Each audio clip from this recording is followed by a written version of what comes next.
우리가 알지 못하는 어떤 힘들이 밑에서 움직여와서 그걸 분출시킨 겁니다. 이제 우리 문제로 와보겠습니다. 세월호 참사 잊어졌습니다. 이거 단순한 교통사고라고 얘기하는 사람도 있습니다. 만약에 단순한 교통사고였으면 청와대가 여당이 특별법 제정에 이렇게 응하지 않고 때를 부리지 않습니다. 단순한 교통사고였다면 그 요인이 뭔지 우리가 쉽게 알 수 있습니다. 그러나 여러분, 세월호 참사가 벌어졌는데 어떻게 해서 그런 일이 벌어졌는지 우리 잘 모릅니다. 그것은 우리나라의 구조적 문제와 맞닿아 있기 때문입니다. 조금 더 명확하게 얘기하면 구조적 폭력의 문제와 맞닿아 있습니다. 사실 혁명은 그 구조적 폭력을 제거해서, 그래서 비교적 적은 규모의 폭력을 통해서 그 엄청난 구조적 폭력을 제거함으로써 훨씬 더 강한 사회, 강한 국가를 만들어내는 것입니다. 세월호 참사는 그런 거에 비춰보면 사실 혁명적 해결을 요구하는 겁니다. 구조적인 근본적인 문제 해결을 요구하는 겁니다. 어렵습니다. 그래서 저는 그렇게 봅니다. 우리 대한변협에서 아주 꽤 자세하게 20몇 가지 원인을 분석해서 낸 거 있습니다. 표면에서 알 수 있는 문제들이 있습니다. 그러나 어떤 것들은 정말 조사하지 않으면은 혁명기의 혁명가들조차도 왜 이런 일을 하는지 잘 모릅니다. 나중에 사료를 뒤져서 보니까 이게 이렇게 되는구나. 저는 세월호 참사 문제가 우리 사회의 구조적인 문제와 맞닿아 있다고 생각을 합니다. 만약에 지배층이 현명하다면 스스로 이 문제를 해결할 겁니다. 그걸 우리가 위로부터의 혁명이라고 합니다. 실제로 영국, 미국, 프랑스에서 밑으로부터 혁명이 터져서 왕들은 희생당하고, 영국에서는 왕이 쫓겨나고, 프랑스에서도 왕이 다들 죽고, 그래서 이들이 대서양 세계를 장악하고, 그 옆에 있는 나라들, 독일, 이탈리아, 좀 더 멀리 러시아, 좀 더 멀리 일본, 이런 나라들은요 그냥 있으면은 영국, 미국, 프랑스한테 박살나니까 스스로 지배층이 혁명을 했습니다. 그걸 우리가 위로부터 혁명이라고 그래요. 독일은 프로이센 개혁을 해서 지주층들이 스스로 농노를 해방시켰어요. 러시아도 그랬습니다. 일본은 이제 무력 이 무사들끼리 싸우고는 결국 이제 힘도 없던 왕을 세워서 근대 국가를 만들어 가는 것이죠. 위로부터 혁명을 지배층들이 했습니다. 놀랍게도. 물론 한계가 있어요. 근본적으로 양보했느냐? 밑으로부터 혁명만큼 철저하지는 않았어요. 그러나 적어도 국제사회에서 영국, 미국, 프랑스에 뒤지지 않을 정도의 국력을 착하게 가지려고 하다 보니까 스스로 개혁을 했던 겁니다. 그게 그냥 개혁이 아니라 혁명적 개혁. 혁명적 개혁이란 많은 기득권을 내려놓은 겁니다. 스스로. 이걸 지배층이 한 겁니다. 지배층이. 융커들이. 독일의 융커들이. 우리나라 양반 그렇게 했더라면 우리는 동학난 없었고 우리는 나라 상실하지 않았을 겁니다. 우리 옛날에 못했어요. 삼남의 농민들이 국정쇄신을 요구하니까 총구를 불러들였습니다. 고종이. 얼마가 죽었는지 아십니까? 30만 명이 죽었는데. 그러고도 나라가 없어지는 거야. 우리 더 이상 그래서 조선 왕조를 다시 세우려고 그러지 않습니다. 왜? 그 지배층은 지배층으로서 역할을 못했기 때문에. 지금 우리가 이제 그런 상황에 와 있습니다. 세월호 참사는 우리 사회의 구조적 모순과 맞닿아 있습니다. 어디까지 맞닿아 있는지 우리는 모릅니다. 다만 드러냈습니다. 참사로서. 혁명기에도 왜 혁명이 터졌는지 모르지만 그 사람들은 싸웠고 나중에 그걸 조사해서 이유를 찾아낸 거죠. 즉 세월호 참사가 우리에게 그걸 요구하는 겁니다. 혁명에 준하는 새로운 국가적 개혁을 요구합니다. 위로부터 혁명이 안 될 경우에, 위로부터 혁명이란 사실은 지배층이 하는 겁니다. 좋게 말하면. 그러나 그것이 상당 부분 기득권을 내려놓는 거라 그것도 대단한 것이죠. 예, 마지막. 그럼 우리가 어떻게 해야 되냐? 우리가 어떻게 해야 되냐? 우리가 안으로부터 혁명을 하지 않으면은 저는 해결 방법이 없다고 생각합니다. 우리가 세월호 참사가 우리의 문제라고 하는 거예요. 유족만의 문제가 아니라 우리의 문제라고 하는 거예요. 그리고 우리가 나라의 주인이라고 하는 거예요. 이거 87년대에 우리가 찾은 겁니다, 사실은. 근데 잊혀졌어요. 어떻게 된 게.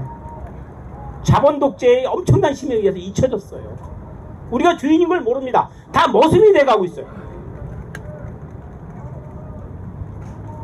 삼성에다 취직했다고 부모가 호텔에서 톡을 냅니다. 친척들한테. 말이 안 되는 거죠. 머슴이 됐는데. 우리가 스스로 주인임을 자각하고 힘을 모아가고 다시 우리가 87년과 같은 민주적 힘을 만들어내야만이 우리가 세월호 문제를 해결할 수 있습니다. 쉽지 않습니다. 그러나 저는 할 수 있다고 생각하고 해야 됩니다. 감사합니다.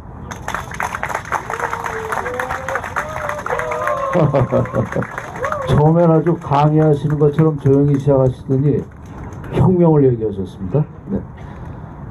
다음에는 지금 이제 세월호 특별법을 갖고 이제 이걸 받아들이지 않는 쪽에서는 별의별 하이귀한 논리까지 다 동원을 하고 그러는데, 이제 이 문제에 대해서 이 세월호 특별법이 갖고 있는 문제, 내용들, 또 저쪽과의 논쟁, 이 문제에 대해서 두 분의 이제 법률가들의 이야기를 들어보겠습니다.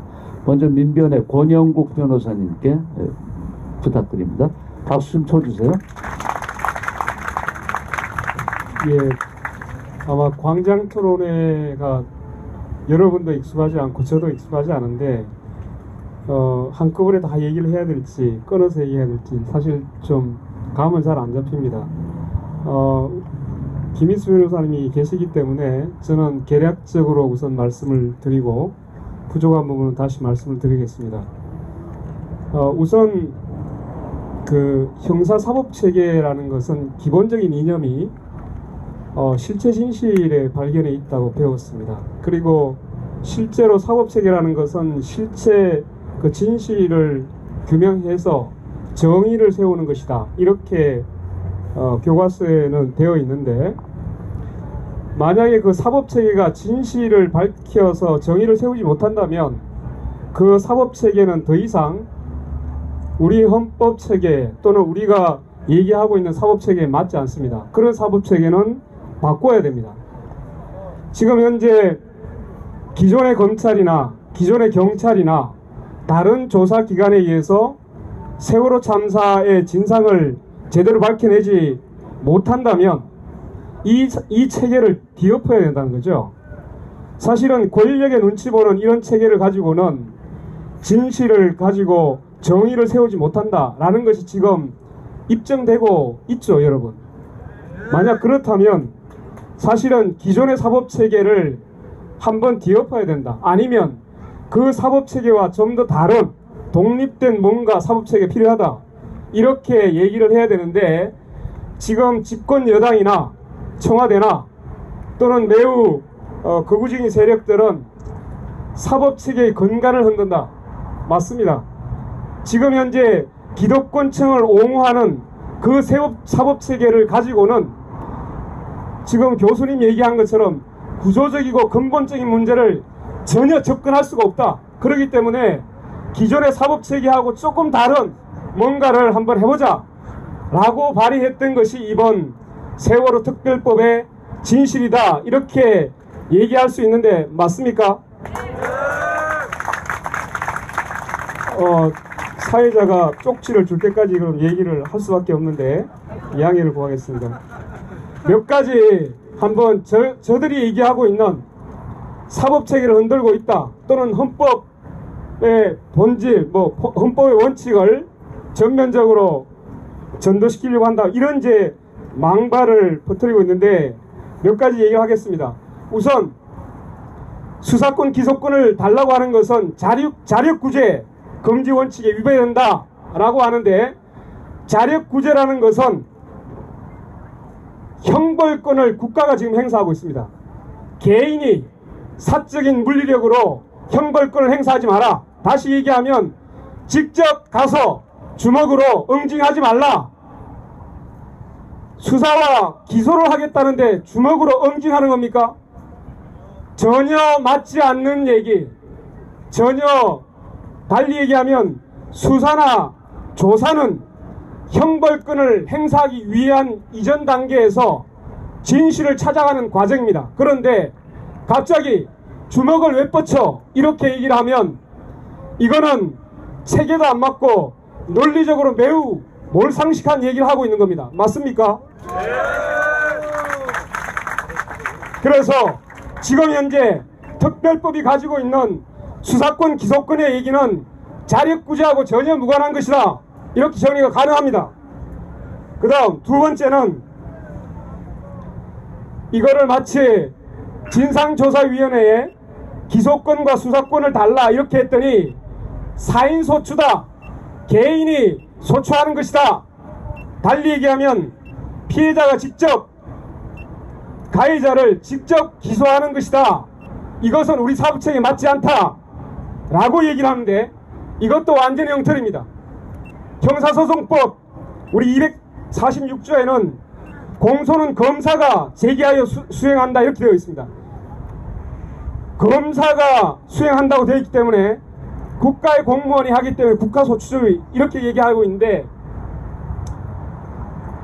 진상조사위원회에 들어가는 사람들은 정무직 공무원이나 아니면 별정직 공무원의 지위를 갖습니다. 바로 진상조사위원회에 들어가는 직원이나 상임위원은 공무원의 지위를 가지고 저 국가공무원의 지위에서 소추를 하든 수사를 하기 때문에 사인소추가 아니라 국가소추입니다. 따라서 사인소추라고 얘기하는 것은 모르는, 법률을 모르고 있는 우리 국민들을 완전히 기망하는 것입니다. 그런데 사인소추로 하더라도 상관없다. 왜냐하면 영미법계의 오랜 전통은 개인이, 검사가 안 하면 개인이 직접 판사에게 이 사람을 재판에 세워주세요 라고 사인소추를 하는 것이 오랜 영미법의 전통이었다고 합니다. 따라서 이미 선진국에서 이루어지고 있던 사인소추, 왜? 검찰은 국가권력에 종속되기 때문에 개인이 억울함을 당했을 때 누가 재판을 세울 것이냐, 피해자가 세울 수 있도록 한 것이 사인소추고, 그것은 이미 영미법계나 프랑스, 독일에서 시행하고 있는 법제이기 때문에 이것이 사법체계를 흔든다는 것도 완전 거짓말입니다. 그 다음에 또 하나 있습니다. 황교안 법무장관이 이렇게 얘기했습니다. 수사기관이 아닌 곳에 수사권을 주는 것은 수사권을 가진 적이 없다. 따라서 진상조사위원회에 수사권을 주는 것은 역시 사법체계를 흔든다 라고 얘기를 했는데, 여러분, 수사기관을 황교안 법무장관은 경찰이나 검찰로만 축소해서 얘기했습니다. 여러분들 만약에 임금체불되면 어디 갑니까? 경찰로 갑니까? 아니면 노동부로 갑니까? 노동부의 근로감독관이 노동사건에 대해서 수사권이 있습니까? 없습니까? 항공기의 선장이 위에 있는 하늘을 날고 있습니다. 이때 수사권을 누가 가집니까? 기장이 가집니다. 20톤권 이상에 있는 배에서는 선장이 수사권을 가집니다. 산림청에 불을 내면 누가 수사합니까? 경찰이 합니까? 산림청의 공무원이 합니까? 이거는 매우 상식적입니다. 그래서 우리 법률에 보면 한 50개의 국가기관의 공무원이 이미 자기의 업무와 관련한 수사권을 다 가지고 있습니다. 따라서 법무부 장관인 사람이 국민을 대상으로 공갈치고 기망하고 거짓말을 하고 있는 것이 우리나라의 현실입니다.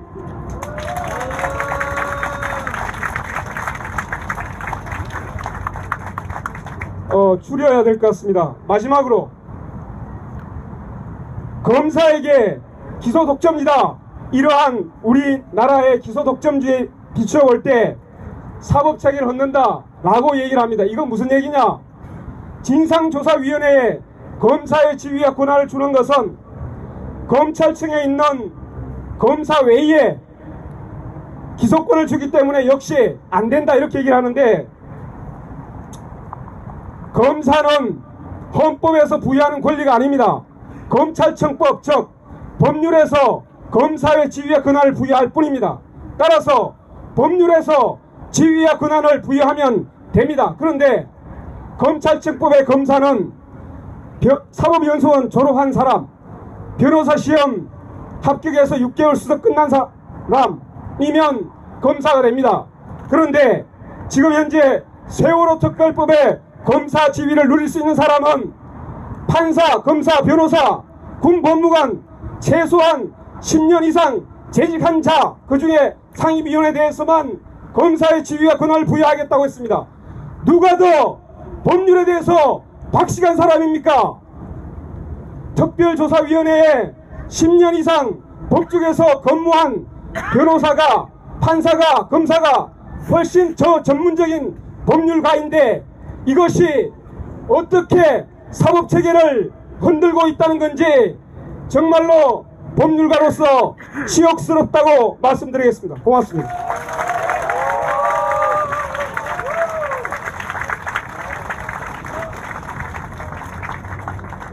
권영복 변호사님, 저는 우리 권 변호사님 활동하시는 거 보면 저렇게 아담한 체구에서 어떻게 저런 크고 확실한 목소리가 나오나 늘 좀 경이롭습니다. 법률적 쟁점에 대해서 우선 아주 기본적인 걸 말씀해 주셨습니다. 우리 여기 발제자들께서는 차후에 한 번 더 말씀하실 기회를 드리니까 우선 요 7분씩 발표하시는 그 틀에서 말씀해 주시면 고맙겠습니다. 이번에는 또 한 분의 변호사입니다. 지금 유가족들의 입장을 반영한 그리고 민변 등의 그 협조를 얻어서 만든 지금 세월호 특별법 법안은 대한변협에서 지금 만든 겁니다. 이 법안을 기초한 분이 김인수 변호사입니다. 앞서 말씀드린 것처럼 21년 전에 서해 페리오 사건 때 수사검사의 그 경력도 갖고 있는데요. 김인수 변호사의 얘기를 계속 또 들어보겠습니다. 김인수 변호사.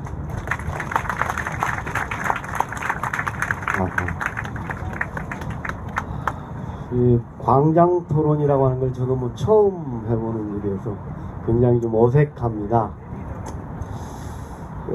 사실 이 법률을 만들면서 유가족분들의 눈물을 닦아주는 법률을 만들고 싶다고 생각을 했습니다. 그리고 그렇게 노력을 했습니다. 근데 이 법률안이 유가족들의 눈물을 짜내고 있습니다. 역설적으로 눈물을 닦아주기는커녕 눈물을 만들어내고 짜내고 있는 이 상황이 저로서는 굉장히 개인적으로 좀 힘듭니다. 심지어 법을 잘못 만들었나라는 생각까지 그런 회의가 들 때도 솔직히 있었습니다. 여러분들이 생각하실 때 수사권, 기사권이 보장이 되면 진실이 규명될 거라고 생각하십니까? 아닙니다. 제가 법률가니까 법률 이야기를 해보도록 하겠습니다. 가령 이 4.16 참사의 원인을 이렇게 쭉 조사하던 과정에 청와대의 어떤 서류들을 좀 봐야 되겠다. 국방부 레이더에 과연 잠수함이 잡혔는지 궤적이 어땠는지 봐야 되겠다 라고 해서 압수수색 영장을 발부받았다고 합시다. 법원으로부터. 그 압수수색 영장을 갖고 가서 집행할 수 있다고 생각하십니까? 형사소송법에는요, 군사상의 비밀이라든가 공무상의 비밀이라든가 업무상의 비밀이 있을 때 그 책임자의 승낙을 받지 않으면 집행할 수 없도록 되어 있습니다. 그래서 우리가 수사권이 보장되더라도 진실을 규명한다는 보장이 없어요. 그런데 수사권도 안 주면 뭘 하라는 겁니까? 그래서 저는 수사권이 있어야 된다고 생각했어요.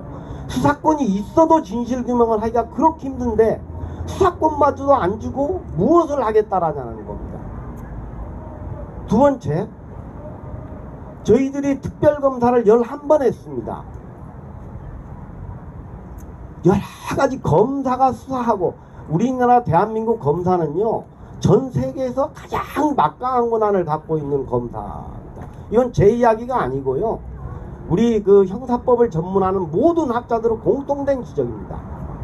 전 세계에서 가장 막강을 갖고 있는 검사가 여러 가지 국민적인 의혹들을 제대로 규명을 하지를 못했어요. 그래서 특별검사제도를 11번이나 만들었습니다. 그런데 그 특별검사가 또 제대로 의혹을 규명을 했습니까? 못했습니다. 물론 일부 한 것도 있었습니다만 못한 경우들이 많았습니다. 그렇게 막강한 권한을 줘도 진실 규명이라는 그 벽을 넘기가 그렇게 힘들다는 겁니다.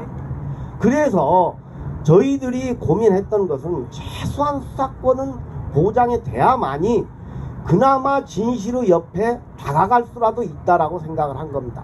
근데 그것마저도 할 수 없다라고 하는 겁니다. 제가 한때 대통령 소속의 의문사 진상규명원의 상임위원을 한 적이 있었습니다. 그때 조사권밖에 없었습니다. 정말 힘들었습니다. 조사요. 여러분들 아마 거의 다 아실 건데요, 장준하 선생님 사건 같은 경우 다 아실 겁니다. 과연 추락사였느냐 아니면 타살이었느냐, 굉장히 어렵습니다. 장준하 선생님 같은 경우는 그때 당시 안기부에서 24시간 밀착 감시를 했었어요. 그래서 그 자료를 내놔라고 그랬습니다. 안기부에서 처음에 안 내놨어요. 국정원이죠. 지금 국정원에서 안 내놨습니다. 내달라고 계속 요청을 했습니다. 그랬더니 일부를 보내왔어요. 그런데 뭔가 자료가 숨긴 것 같아요. 그래서 열심히 직원들한테 지시를 해서 이거 뭔가 이상하다, 찾아봐라. 결국 찾았습니다. 몇 개월 때. 얘들이 서류를 숨기고 일부만 넘겨줬다는 사실을 밝혀낸 거예요. 그리고 내놔. 이제 니들이 왜 안 내놓냐? 자료 없다. 진실규명과는 상관없는 일이다. 개인은 사생활 관련이다. 아, 그건 우리가 판단할 테니까 내놔. 안 줍니다. 진실규명을 어떻게 합니까? 정말 어려운 과제입니다. 그 다음에 또 하나, 여러분들은 잘 모르실지 모르겠지만 허원근 일병 사건이라고 있었습니다. 그것이 자살 사건이냐 타살 사건이냐 굉장히 뜨거운 쟁점이었습니다. 만약에 이 타살 사건을 자살 사건으로 국방부에서 조작한 거라면 이건 끔찍한 거거든요.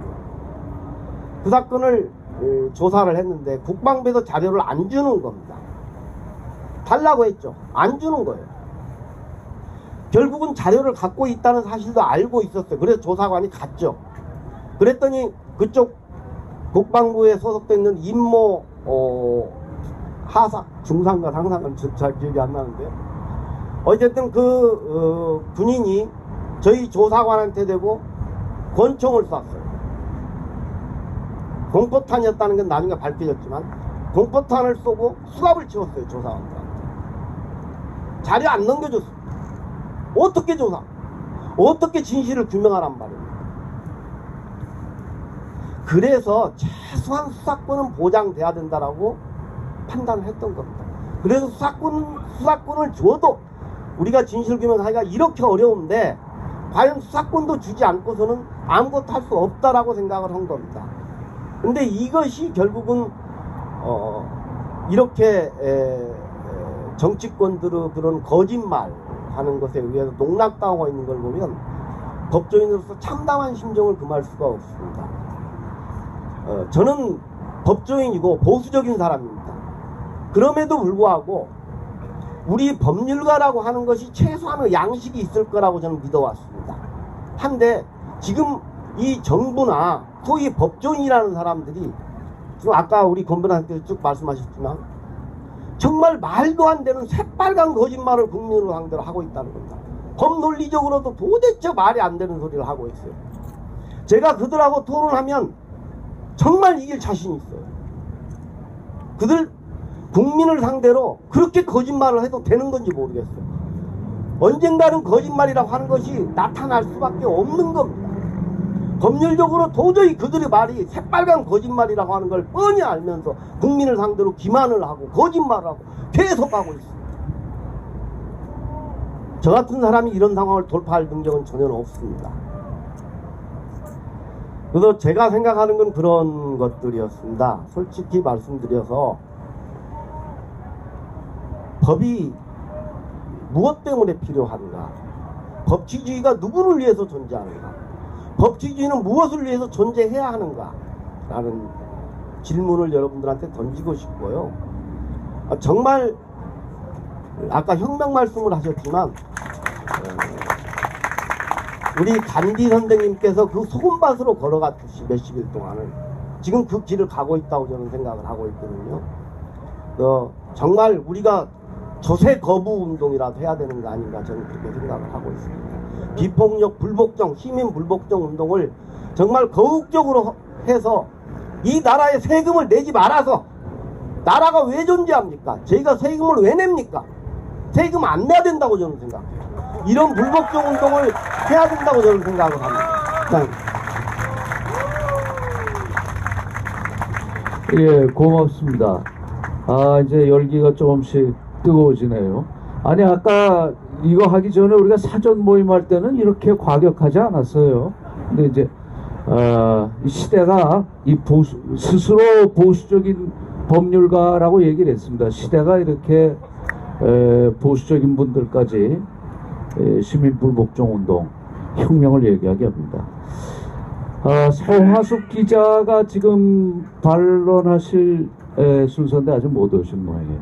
근데 이게 우리가 기소권, 수사권 이걸 주는 것은 사법체계에 어긋난다는 말을 많이 하는데 우리 역사상 그 전례들이 있습니다. 여러분 아시는 것처럼